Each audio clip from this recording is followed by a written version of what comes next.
Hey chickens, it's Danny here, and today I'm recording on the stolen lands of the Wurundjeri Woiwurrung people of the Kulin Nation.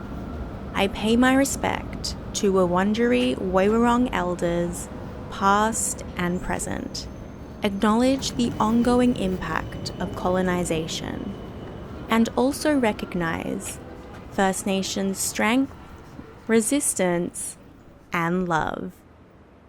This always was and always will be Aboriginal land.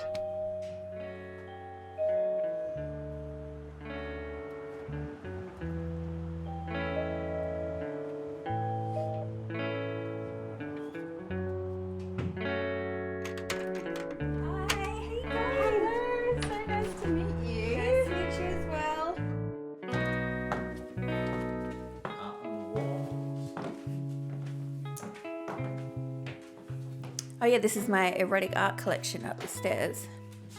Oh, we've got the dog following us. He'll be like, clippity clop, clippity clop. So this is Richard's music room.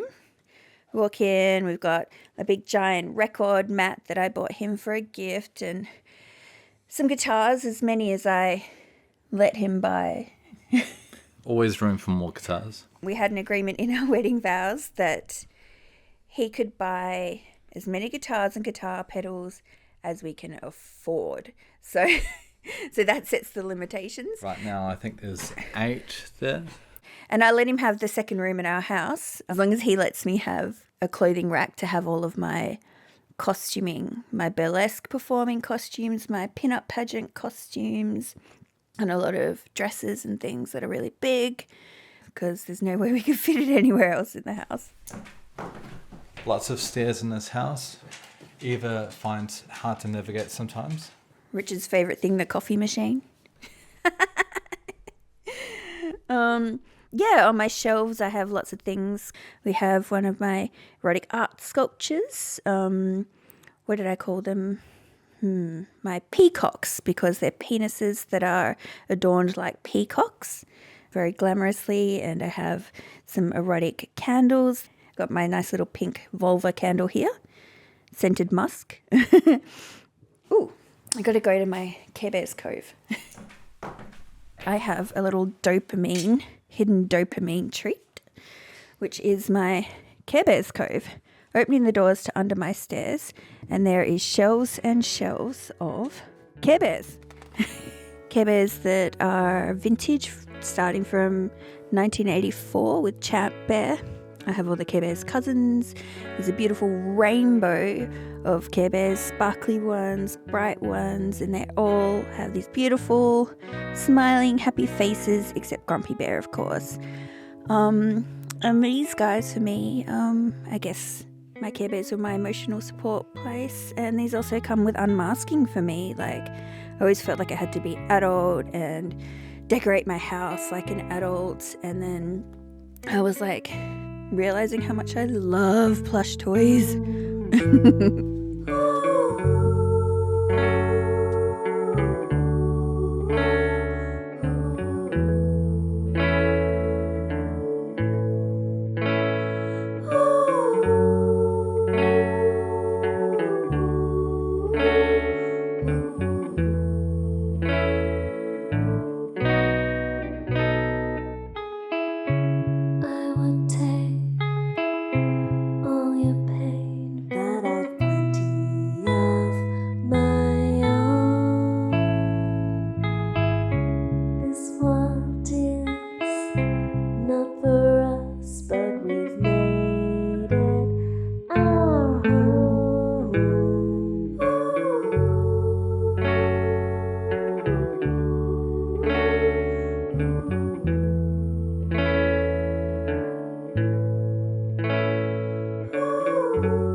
This is Crip Love, a sonic archive of love stories from the disability community. In this episode, you'll meet Eva and Dick.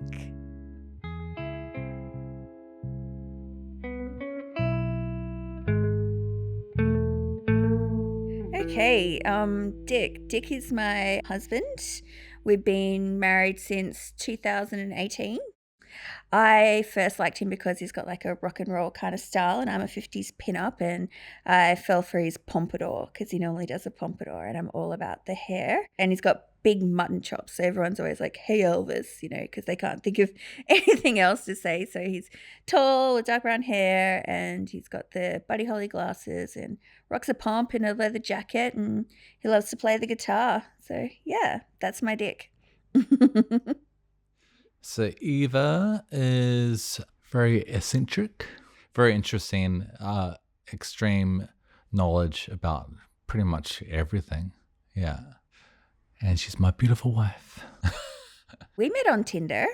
Yeah, I think internet dating's a pretty standard way to meet people now. And it kind of had become a bit of a norm when we met. But yeah, I'd sworn off dating, cis-het men especially, because of the trauma was real. And he was going to be my last date. We didn't beat around the bush, just got straight into it and wanted to meet up straight away. And then we met at Neck of Satan, a cool rooftop bar in Melbourne, and thought that he was really hot, really sweet, and really authentic. Yeah. He wasn't trying to be somebody he's not. Straight away, from the moment I saw her, I was like, oh my God, yeah, knockout here. I'm in trouble. She was drop dead gorgeous. She was fully dressed up as a pinup at the time. And we just got along like a house on fire. Talked for hours and hours. I just kind of trauma dumped my whole history on him, and we talked about the things we had in common, especially not wanting children, which I think is an important thing to talk about on a first date. And that was, yeah, as soon as we saw each other, we kind of knew that it was it. We just clicked straight away and didn't stop talking the whole moment, and everything just flowed naturally. Nothing was ever forced. At this stage of dating, we were 32. I just kind of, I was at that point where I realized that, you've got to be 1,000,000% yourself. And I didn't want to pretend that I'm somebody I'm not, because I was sick of people expecting me to be somebody different, especially being neurodivergent, and I've always used to be this really conventionally attractive person, so I was told, and it never sat well with me. And so I kept going on these dates, and they were, projecting what they wanted on me, and then I would be this over the top ADHD, wearing my heart on my sleeve, type of person, and then they were never okay with that. But I don't want to be anything but myself, My theory is I'm just going to dump all of me on this date. And if you can't handle that, if you're going to up and leave me for who I am, then you're going to do it now at the start. So I was like, I'm going to tell you that I'm a sex worker straight away. I'm not going to pretend to be anything different. I'm going to, be all of myself unashamedly. Yeah, she was just genuine and open heart. And she was honest. My big thing is honesty always. Yeah. And able to communicate that as well. Whatever emotion she was going through. Yeah. She was able to communicate. And I knew that she wasn't going to hide anything, which is like a big thing. You got to be open and honest. And I knew from that first date that she was going to be open and honest. I could trust her. She had no secrets and just an open book. I locked my keys out of my car, which was kind of a funny first date situation, because I was like, let's continue this on. We'll hang out for as long as we can before I take you to work. And then we had to wait for RACV to come. And then they came, and we went and had a couple more beers somewhere. And then I drove him to work. We were day drinking before my shift at work. And I was this bar manager of this little Italian restaurant. And and she was driving me back to work. And I was pretending to be all sweet and nice. And then I started road raging. I was like, da, da, da. Then I just completely started swearing my head off at somebody on the road. And then I was like, oops. I can't remember exactly what she said, but I think maybe someone cutting her off or something. And I just thought it was funny. Yeah. And so I took him to work and we had our first kiss. And and then we went on a second date. Yeah, we knew we had an instant connection. So we wanted to meet up again and organize a second date. We went to Madame Brussels because he knew that I was a sex work activist and that they knew about the history of Madame Brussels as well as it being a vintage kind of place. So we went there and then, yes, the rest is history, I guess. Yeah, we were way more party animals than back then. So we just, drinks were flowing naturally and everything just flowing really natural. And went back to my place and I was sharing a house of my brother at the time, and it was very messy, and I was very quick to point out that it was all their mess, not mine. And had the infamous French toast incident. He tried making me French toast. And she was very nice and tried to get through some of it. It was like raw. I don't know how he didn't end up cooking it. I don't know. And then so I got it and I actually made myself like eat half of one. And then I was just like, I'm gluten intolerant. I'm like, Had you made French toast before? Maybe. I don't know. Yeah. Back then I was not a great cook at all. But you felt compelled to try and impress Eva. Is Yeah, that right? I had to do something. I was like, what is in my pant and what is my food closet? There was nothing at all because I was barely at home back in those days, working a lot and going out all the time. We were really big partiers back then. So yeah, I think we just partied a lot together when we were first together. Yeah. He was in his band back then as well. So I would go watch him play, get to role play the groupie. But yeah, we'd watch gigs and we'd go to friends' house parties mostly. And I don't know, just do whatever we could find that was fun in Melbourne. There's always something happening. I love this town. Yeah. Dick actually hadn't had too many long, serious relationships before me. So he wasn't used to expressing himself like emotionally in that kind of way. And so I remember I was the first one to say that I loved him. And he looked at me and he just kind of looked a bit scared but also really touched. But I said to him, like, you don't have to say it back. Like, I don't think you should ever say that you love somebody because you're expecting to hear it in return. That's just for ego and self-gratification. You tell someone you love them because that's how you're feeling.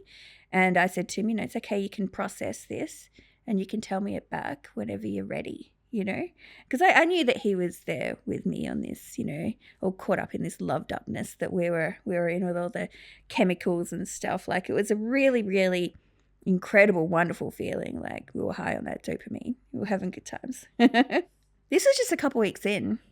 And I think we were together probably about 3 months when I asked him to move into my apartment, which was a really big deal for me because I had encountered, trauma and abuse from previous relationships. So I managed to get myself an apartment in St. Kilda and I was like, this is my space and I'm not giving this up for anybody. Nobody can, try and destroy this, take it away, You don't have to have the fear of being unhoused or dealing with trauma because it is somebody else's space. So, it was a really big deal for me, like allowing him to come in and move in and say, I feel safe with you. Yeah. Yeah, no, it's really scary to live with someone, especially like a guy when you'd sworn off men. Like, you must have been quite nervous about it, or did you know, like, deep down you were like, this is the right thing? I think it was just completely natural. I wasn't even concerned because I knew he's such a wonderful, kind, one of my friends calls him gentle daddy energy. So yeah, I wasn't concerned that he was going to ever harm me at all. In fact, one thing he did do is, because I was having the panic attacks and I did have the stress and the trauma, is that I thought, I'd always been given that idea that being a woman with trauma, that made me unlovable, and that we're hysterical, we're over emotional, and that you have to kind of withhold those emotions when you are dating men. I had assumed that I was difficult to be with, that actually it's really easy to make somebody feel safe and secure in a relationship. Like all I did was like ask him, when you go out, is it okay if I text you? Because I'd experienced emotional manipulation in the past where they were like, I'm going to go out and I'm going to talk to other women because you've been a bad partner. And, the typical like things that go on in toxic relationships. So, as soon as he would go out, I would start experiencing that anxiety again. And so I'd just shoot him a message and say, is everything okay? And he would always just be like, yeah, baby, I love you. I'm thinking of you. Wish you were here. And that's all it took. After, I don't know, a few months, I just felt more safe and secure than I ever had. In the past, I've had a few relationships that I couldn't trust the people, and that's where the honesty came from. You have to be honest with me. You have to have no secrets. Yeah, so that's where that came from. Like I said, I'm very quick to read people, and I can tell their emotions, and I could tell that she's always been open and honest. White lies maybe once or twice, but we're not all angels. No, we're not. As long as you don't lie about the important stuff, yeah, right? But I could just tell that she was open and honest, and she's never given me any reason to worry. Yeah.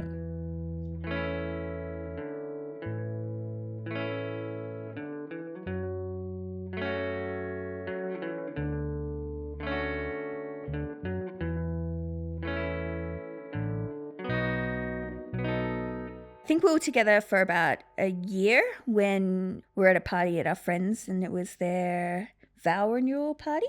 They had a big party and we were very drunk and very high. and I looked him in the eyes and I said, I'm going to marry you one day. I was very taken aback, because I've never had these moments with anyone before. So it was a lot to take. Yeah. And at that moment, it was a lot of drinks and having our best life, and it just flowed. It just came to her naturally, and she just wanted to say it like in that moment. And he looked at me and he had tears in his eyes because he couldn't believe that I'd said that to him. And he was like, really? And I'm like, yeah. And then he was just like, okay. I just took it in. I was like, whoa, okay, whoa, there's a lot. Yeah.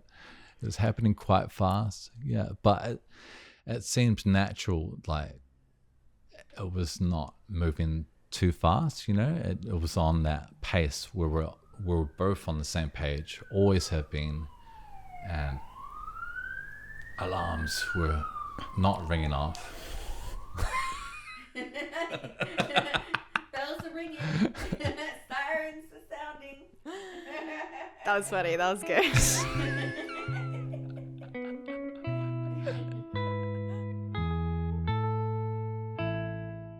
And then the next morning, we're just like laying in bed. And he's like, did you mean that? And I'm like, yeah. And he's like, well, I mean it. And then so we're just like, well, let's do it. Let's get married. We decided in that moment we were going to get married, but we said that we were going to plan for an engagement to happen. So we knew that he said he was going to save for the ring, and then one day he would surprise me by proposing somewhere. And I think it was about a year later. I had to surprise her somehow. So I intertwined it with celebrating her birthday at Naked for Satan, going back to the place that we first met. And that was my idea. I was trying to come up with romantic notions and stuff like that. And I told her to wear what she was first wearing on our first date. And just remember just trying to pick a moment when to do this during our date. Yeah. And I think I just got down on one knee and just did it. I was like, so, will you marry me?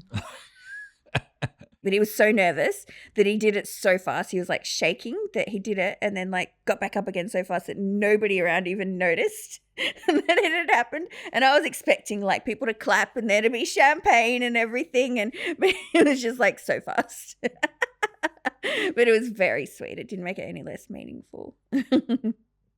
I just remember not being that quick. I thought it was very slow moment because everything was going slow motion. And I think straight away after I had to call her brother. She's like, did you like talk to like anyone from the family to get blessing? I'm like, no, I didn't. I was like, oh, maybe you should. I said, you've got to call my brother because my brother's like the father figure in my life, or he's like the only parental figure, my only family member in my life. So yeah, I was like, did you call him? Did you call him and speak to him and ask him? And honestly, like, because I'm not one for like patriarchal norms in relationships, it was also a way of just like honoring my brother and him having been there throughout all of our, things we've been through in a difficult childhood. And so he called him up. And I could not understand a word that he said because they're from WA and I'm a Kiwi, so I have no understanding of their terminologies or anything. And he has the Aussie drawl where it all kind of goes together in one long sentence, but it's also all slang. And so it was just like, yeah, and blah, blah, blah, blah, blah is what it probably sounded to Dick. and then he's just like, so you're saying yes? And he was like, yeah, mate, yeah, of course, yeah, no, yeah. I'm like, okay, cool, yeah, sick, awesome. And then he hung up and he goes, I have no idea what he just said, but I know he said yes. It was hilarious. We took 2 years, I think, to plan the wedding because we knew we wanted to take our time. We also didn't really have families in our lives or that were willing or able to contribute financially, so we knew we were going to have to save ourselves. So we gave ourselves 2 years and we had a beautiful, just like picnic wedding at like an Airbnb in a beautiful cottage garden. Perfect location. 2 big old houses on the same property. So we could have the ladies getting ready on one house and then the grooms on the other house and then come together on the same property. And yeah, it was perfect. It was really, really wholesome and really relaxed instead of like a formal sit-down wedding, and loads of fun. Had a band, a picnic, all our very important people there. And yeah, it was a magic night and experience. After the wedding, we had to finish it up at the Airbnb at like 7. So we all just went into the local town at Dalesford and just like run amok and got really drunk at the pubs and everything. And yeah, it was a really, really fun wedding.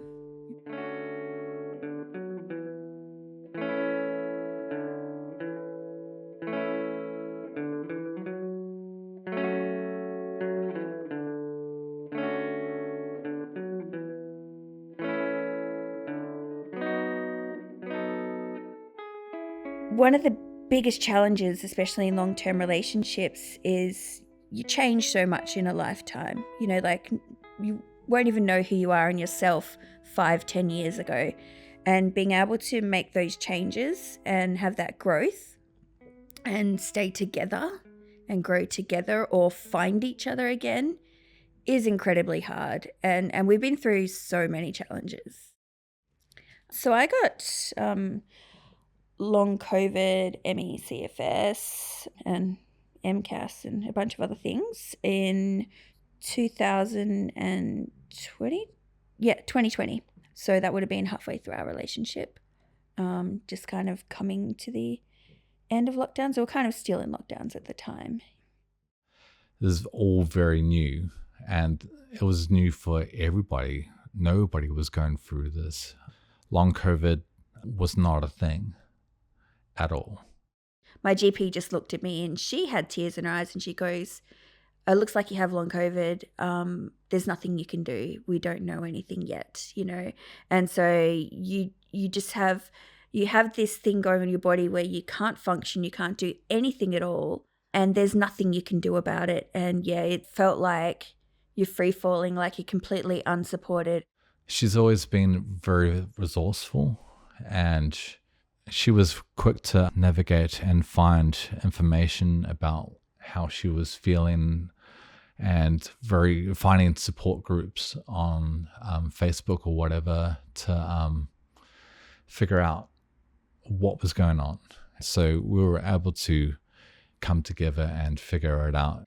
He believed me from the start. You know, I had to stay really, really true to my convictions and say, like, this is going on in my body. I know that this is happening and I'm not going to let anybody tell me any different.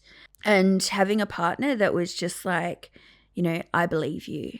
I believe that, you know, that this is really happening in your body, and feeling seen and supported in that, because seeing what it does to people when they are not being heard by medical practitioners, by friends, by families, and especially by their partners, it is so incredibly harmful and difficult. And you know, we need our supports more than anything, and we also need our allies to say, we believe you. So I'm so grateful that he never questioned or questions me in this. It's really important. It was pretty obvious that this is for real. It's not a put on or anything. You know, a lot of people would not believe this situation. A lot of people would be like, work through it. Get up, take a walk, get some fresh air. But it's obvious when you are with someone like this that they can't do this. You know, this is for real. And Eva, knowing who she is and having that gumption, she would not put this on. She would not want to do this. This is not a choice for her. This is how life is. Yeah, so this is how we just have to navigate through this. It must have been hard seeing someone that you love so much, like so worn down and fatigued. Were you worried about her? Oh yeah, worried every moment of the day. And that's an emotion that you know, it happens when you first trying to navigate the stuff. And it's an emotion that you kind of have to get used to and kind of get rid of, because it will wear you down. Yeah, and you just have to get right on to going, okay, what do we need? What are we going to do with this? How can I help? And so I just took the role on trying to find ways to support her, because she still supports me. Even though she can't do it physically, she still is amazing support. And if she did not support me, then I would not be probably here. That's straight up. Yeah. She's just everything for me. Like, she helps me navigate life. Her whole life, she's been navigating things and gone through so much, and her life experience is amazing, and she's been able to gain this knowledge of everything. You know, every circumstance you'll throw at her, she'll be able to come up with some kind of like workaround, you know. So would you say that Eva helps you with like problem solving and brain stuff? Yeah, brain stuff. I can't do the brain stuff so good. Eva, being ADHD, she has a million ideas. a million awesome ideas. And so I have to filter through that and go, okay, this is great. Let's focus on this. So it brings more focus to the equation. Together, we're one insanely awesome person. That's how we work. Yeah. We definitely balance each other out because I've learned that I'm autistic. I was not aware at all, because I've been a drinker from my teenage years. So I was not aware that I had that aspect at all, or that I was masking anything. Looking back, I can tell that I was definitely masking myself. I did it so I didn't have to control situations. So being sober, I just had to let go and be not so serious and go, okay, this is happening. It's going to be fine, I think Dick quitting drinking, which then in turn unmasked him because we figured out that he's autistic and he's still very, very new in that and a little bit self-depreciating. He shouldn't be. I'm just super fast and he's my chill and he's my calm. And together we always say that we have one whole brain cell managing to function and navigate this world. But yeah, no, it does help us really actually balance each other out. And how do you care for each other in your relationship? Well, I'm gonna get a tissue because I'll probably cry. Yeah, take your time. Take all the time you need because through the magic of editing, people don't have to sit there for hours listening to me cry. Why did I put eyeliner on? it looks great. I'm jealous. I can't do it that good. It took many years. Okay, so caring for each other. Richard, he does all the general things to care for the home, which is really nice. The one thing I think that was the most helpful to me as a chronically ill and disabled person was him not having expectations on me. Whereas a lot of people, they still hold productivity culture and capitalism and feeling like we need to achieve something to be comfortable and okay with one another, especially from the woman in a, straight presenting relationship. So I always hold that inside of me. I always feel like I am not performing or not good enough, not being a good wife or partner because I can't do the things that I used to be able to do, especially as an ADHD overachiever. And so the biggest thing is that he's never ever made me feel like, when are you going to get better? When is this going to be over? Because the reality is that's not going to happen. That's not going to happen for me. I used to have hope that it would disappear, but then eventually you realize, hang on, this is my life now, and we had to adjust to that together. And the statistics aren't very good when it comes to the rate of cis men leaving women in relationships compared to the other way around. So, I held on to that for a long time, that he was going to leave me because, I'm a couch potato now and I still have it in my head that I'm lazy. But yeah, he definitely just made me feel safe. I think I did actually ask him a couple times, are you going to leave me? And I said to him, I understand if you do, because I know that this is challenging. Just let me know if this is too much. And he's just like, never, I'll always do this. Yeah. Basically, at the moment, I have chronic illness-induced asexuality. I just basically talked to him through the processes was happening, and I was just like, I'm not sure if I can as much. And then I was like, I'm not sure if I can at all. And then just time just keeps getting away, and it's like, this this just isn't going to ever happen. My body just says no now. And, I just sat with him and I said, look, if you want to, seek out seeing other people, I completely understand, doing that alongside. And if you need my help in that, because he is fabulously awkward and autistic and sweet, that he's typical that he doesn't even notice when women are flirting with him. And I have to be like, she was flirting with you. And he's like, what? And I'm like, yeah, isn't she hot? And he'd be like, yeah, actually. I'm the one that notices these things more than him. So yeah, I'm the one that pretty much opened up the discussion for our relationship to become open. It's still a new thing. I'm still working through my sober life. So that's kind of gotten in the way of that, being a bit shy, and because I've always had that buffer of, being drunk all the time.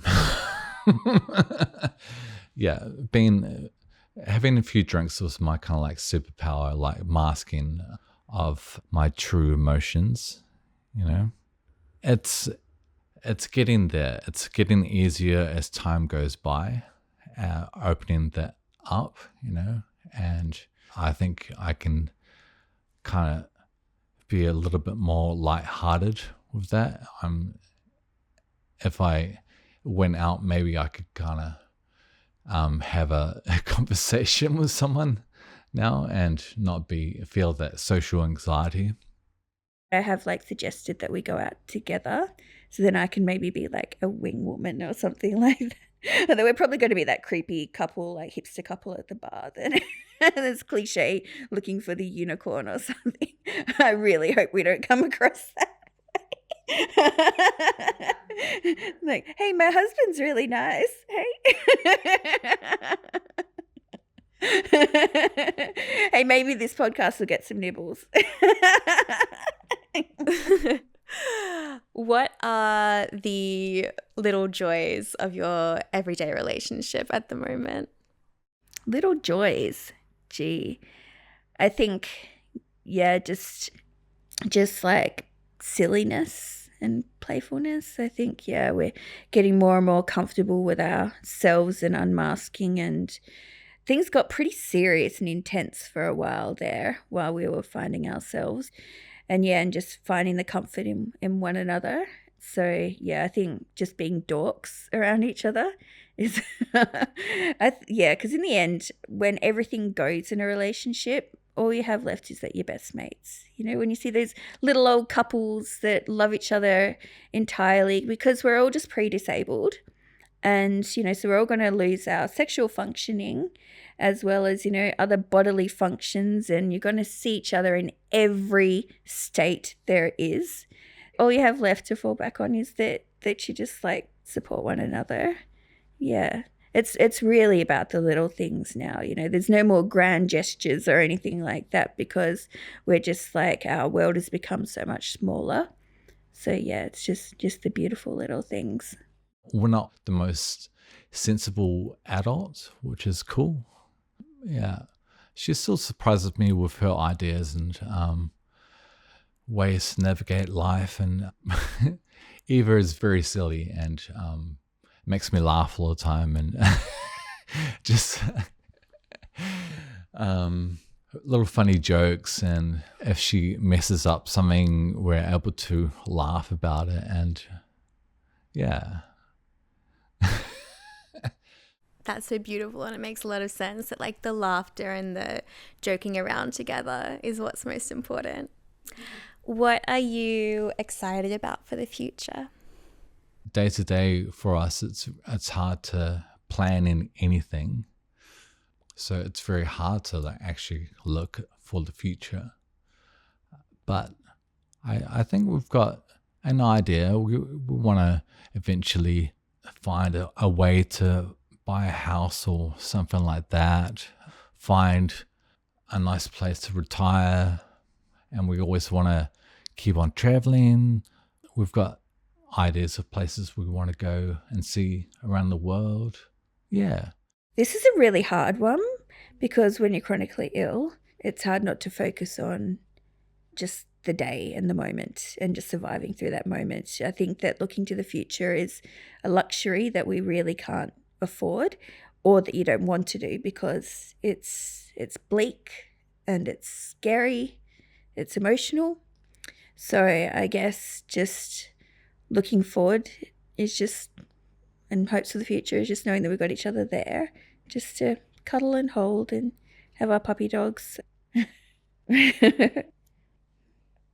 I think I wanted to add with the like becoming of the sex and sexuality stuff that we used to, like when we were masking with alcohol, have like quite a strong sex life.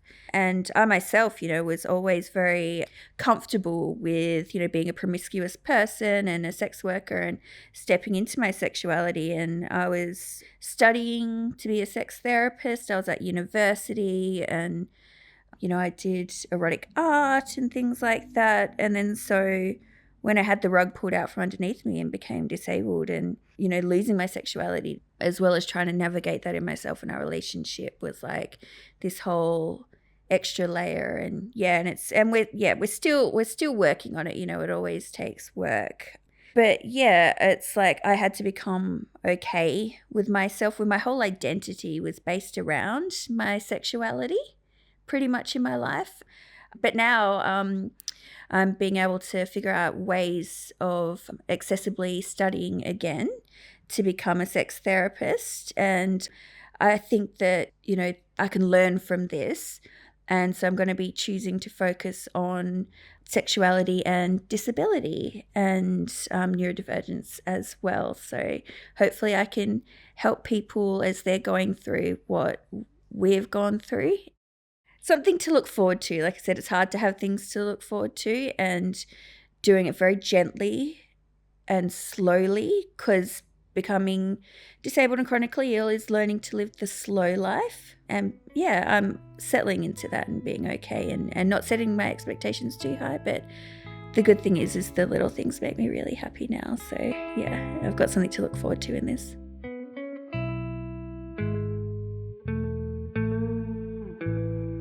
Relationships are so hard to navigate when you're disabled or chronically ill, and yeah, it is a lot to work through with somebody. People ask me, advice for relationships and disabilities. I've got to let go of productivity culture and capitalism and all expectations of each other. Just completely let all of that go, because when it comes down to it, all that matters is that you're getting through day to day and that you're surviving and you have each other. That's all that matters. And also, if you are with someone that is not making you feel safe or supported in a chronically ill relationship, that is making you feel like you need to push through, or that you need to be better, or you need to be different, then, I know it's really hard, and that we don't usually have the luxury of being alone. So I'm speaking of a place of privilege here. But if you can, then, I think that it's healthier for us to not have to ever put ourselves in those situations, to maybe question if that's what's best for you. Yeah. When I read and I talk with my spoonie buddies and everything about what you go through in those things, I think that if I didn't have all of this support, it would be really hard. It would be really hard. Like I can understand how people stay in relationships that they are not as happy as they would like to be in, just because we need to survive. And I think that is completely okay. But if you have the choice and you are thinking about it and you are not being supported the way you deserve, then, have that self-love, look after yourself. Totally. And I think so many have so much internalized ableism as well, that I know, like speaking from my own experience, I don't know, I've had like feelings of like, well, no one else will love me. So you stay in something that is not good. Yep. I know so many people do that, able-bodied and disabled people. So just try and always think of yourself. Yeah. Great advice. Yeah. We're always putting our best foot forward. That's an important thing as well. And we want to improve ourselves and learn and grow. We're we don't want to stay stagnant, and we always want to grow. Yeah, and it sounds like you're going to keep growing together. Yeah. It's always been the way with us, and we've had hard moments, but I think it's been a flowing kind of relationship. We've just gone with the flow, yeah, and we've flown in the same direction the whole time. I think this far we've come along a very, very long way. I'm pretty proud of ourselves and how far we've come, and to who we've changed as people. We've grown up a lot. The future's unwritten, so we'll just keep on growing and evolving and seeing what happens.